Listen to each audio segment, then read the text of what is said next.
రెండో విడత పోలింగ్ కి సంబంధించి మరిన్ని డీటెయిల్స్ కృష్ణమోహన్ అందిస్తారు. కృష్ణమోహన్, కౌంటింగ్ అప్డేట్స్ ఏంటి?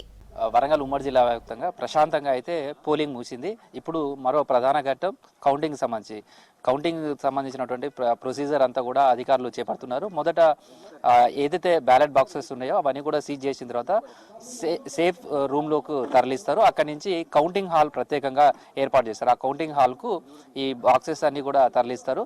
మొదట వార్డు మెంబర్లకు సంబంధించినటువంటి కౌంటింగ్ జరుగుతుంది. ఆ తర్వాత చివరిగా సర్పంచ్కి సంబంధించినటువంటి కౌంటింగ్. ఇదంతా పూర్తయిన తర్వాత ఆ గ్రామానికి సంబంధించినటువంటి ఉప సర్పంచ్కి సంబంధించినటువంటి గెలిచిన వార్డు మెంబర్ల నుంచి ఒకరిని ఎన్నుకుంటారు. దానికి సంబంధించినటువంటి ప్రొసీజర్ అంతా కూడా జరుగుతుంది. ప్రస్తుతం పోలింగ్ ఎంత ప్రశాంతంగా ముగిసిందో సేమ్ టైంలో కౌంటింగ్ను కూడా అదేవిధంగా ప్రశాంతంగా ముగించాలనేది అధికారులు భావిస్తున్నారు. అయితే ఫస్ట్ ఫేజ్లోకి సంబంధించి చాలా గ్రామ పంచాయతీలు అంటే మేజర్ గ్రామ పంచాయతీలకు సంబంధించి కౌంటింగ్ అంతా పూర్తయి రిజల్ట్ రావడానికి అర్ధరాత్రి వరకు కూడా సమయం పట్టింది. కానీ దాంతో ఇటు సిబ్బంది కావచ్చు లేదా ఫలితాల కోసం ఎదురు చూసే వాళ్ళలో కూడా ఉత్కంఠ అర్ధరాత్రి వరకు కూడా కొనసాగింది. ఈ సిబ్బంది కూడా కొన్ని సందర్భాల్లో అర్ధరాత్రి వరకు చేయాల్సిన పరిస్థితి ఏర్పడింది.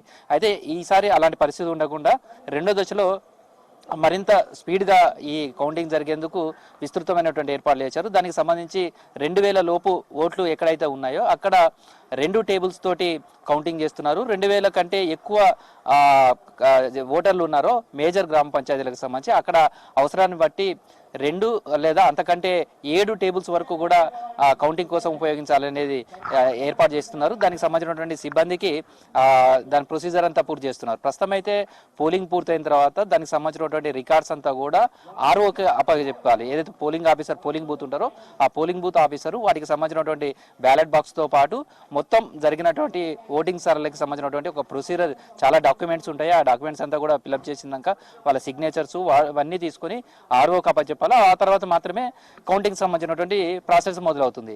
దాంతోపాటు సేమ్ టైంలో అభ్యర్థులకు సంబంధించినటువంటి సర్పంచ్కి అయితేనేమో ఇద్దరు ఉంటారు, ఇద్దరికి సంబంధించినటువంటి ఏజెంట్ ఉంటారు. అదేవిధంగా వార్డు సంబంధించినటువంటి దానికైతేనేమో ఒక్కొక్కరు ఏజెంట్గా వస్తారు. ఆ ఏజెంట్గా వచ్చినటువంటి వాళ్ళు ఈ కౌంటింగ్ సంబంధించినటువంటి దాంట్లో వాళ్ళకు వెళ్ళడానికి అవకాశం ఉంటుంది. దానికి సంబంధించి ప్రత్యేకమైనటువంటి పాసులను కూడా ఇచ్చారు. ఆ పాసులు ఉన్న వాళ్ళను మాత్రమే కౌంటింగ్ హాల్స్కు అలౌ చేస్తారు. దానికి సంబంధించినటువంటిది ముందుగా ఎవరైతే గెలిచినటువంటి వాళ్ళ దగ్గర నుంచి ఒక డిక్లరేషన్ ఫామ్ ఇస్తారు. ఆ తర్వాతనే వార్డు మెంబర్ల నుంచి ఈ ఉప సర్పంచ్కి సంబంధించినటువంటి జరుగుతుంది. అయితే మనం పోలింగ్ సంబంధించినటువంటి సరళి చూస్తే ఏజెన్సీ ప్రాంతాలు ఉన్నటువంటి దగ్గర మాత్రం ఎక్కువ పర్సంటేజ్ నమోదైంది.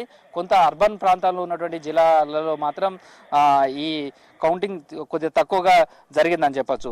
ప్రధానంగా వరంగల్ ఉమ్మడి జిల్లా వ్యాప్తంగా చూస్తే భూపాలపల్లి కావచ్చు, ములుగు కావచ్చు, అదేవిధంగా ములుగు, భూపాలపల్లి, జనగామ ఈ జిల్లాలలో అత్యధికమైనటువంటి ఓటింగ్ శాతం నమోదైంది. మహబూబాద్ జిల్లాలో 82% దాటింది. అదేవిధంగా ములుగులో కూడా 82% జరిగింది. జనగామకు సంబంధించి 81% నమోదైంది. అదేవిధంగా హన్మకొండల, వరంగల్ ఈ 2 కూడా అర్బన్ సంబంధించినటువంటి జిల్లాలుగానే మనం చూస్తాం. మొత్తం సిటీ విస్తరించింది. ఇక్కడ ఉన్నటువంటి మండల హెడ్ క్వార్టర్స్ కావచ్చు, జిల్లా హెడ్ క్వార్టర్స్కి సంబంధించినటువంటి దగ్గరగా ఉన్నటువంటి అర్బనేషన్గా మనం చూడొచ్చు. అందుకనే ఇక్కడ ఉన్నటువంటి పోలింగ్ చూస్తే హన్మకొండలో 76%, అదేవిధంగా వరంగల్లో 77% మాత్రమే పోలింగ్ నమోదైంది. రూరల్కి సంబంధించినటువంటి దగ్గర చూస్తే ఇటు చాలా దగ్గర కూడా దంతాలపల్లి, మహబూబాద్ జిల్లా అక్కడైతే 88% పైగా నమోదైంది. అదే నరసింహపేట దగ్గర కూడా 89% అయింది. ఇట్లా ప్రతి సెంటర్కు సంబంధించినటువంటి రూరల్ ఉన్న ప్రాంతాలలో అయితే 80-85% కూడా నమోదైంది. ప్రస్తుతం కౌంటింగ్ సంబంధించినటువంటి ప్రొసీజర్ అంతా కూడా అధికారులు తయారు చేస్తున్నారు. ప్రస్తుతం ఏదైతే ఏజెంట్లకు సంబంధించినటువంటి ఉన్నారో వాళ్ళకు పాస్లను కూడా ఇచ్చారు. ఆ పాసులు ఉన్నటువంటి వాళ్ళందరూ మాత్రమే లోపలికి అలౌ చేస్తున్నారు. ప్రస్తుతం సేఫ్ రూమ్లోకి ఈ బ్యాలెట్ బాక్సెస్ అన్నీ కూడా వెళ్ళాయి. అక్కడి నుంచి కౌంటింగ్ హాల్స్ దగ్గర కూడా టేబుల్స్ అన్ని కూడా ఏర్పాటు చేశారు. ఫస్ట్ ఫేజ్లో అయితే సింగిల్ బెంచ్ తోటే జరిగితే ఇప్పుడు మాత్రం 2 టేబుల్స్ తోటి కౌంటింగ్ చేస్తున్నారు. ఏజెంట్లంతా కూడా వాళ్ళు చెక్ చేసిన తర్వాత వాళ్ళ దగ్గర ఉన్నటువంటి మొబైల్స్ కానీ అవన్నీ కూడా లేకుండా చూసి కేవలం వాళ్ళ దగ్గర ఉన్నటువంటి ఐడిని ఏదైతే ఎలక్షన్ కమిషన్ నుంచి అధికారులు ఇచ్చారో ఆ ఐడి ఉన్నటువంటి ఏజెంట్లను మాత్రమే లోపలికి అలౌ చేస్తున్నారు. ప్రస్తుతం ఈ ప్రాసెస్ అంతా మొదలైందని చెప్పచ్చు. మరికొద్ది సేపట్లోనే కౌంటింగ్ మొదలవుతుంది. చిన్న గ్రామ పంచాయతీలు అంటే 1000 లోపల లోపల ఉన్నటువంటి గ్రామ పంచాయతీలంతా కూడా 6 లోపలనే వార్డు మెంబర్లు సర్పంచ్కి సంబంధించినటువంటి కౌంటింగ్ పూర్తి చేయాలనేది ఒక టార్గెట్గా పెట్టుకున్నారు. మేజర్ గ్రామ పంచాయతీలకు సంబంధించి కూడా రాత్రి 7-8 గంటల వరకే వార్డులకు సంబంధించి కూడా పూర్తి చేసి 10 గంటల లోపలనే ఇటు సర్పంచ్కి సంబంధించినటువంటి ఎన్నిక కావచ్చు, అదేవిధంగా ఉప సర్పంచ్కి సంబంధించినటువంటి ఎన్నిక కావచ్చు పూర్తిగా చేయాలి అనేది భావిస్తున్నారు. అందుకు కౌంటింగ్ సంబంధించినటువంటి దాన్ని కూడా ముమ్మరమైనటువంటి ఏర్పాట్లు జరుగుతున్నాయి చెప్పుకోవచ్చు శ్రవంతి.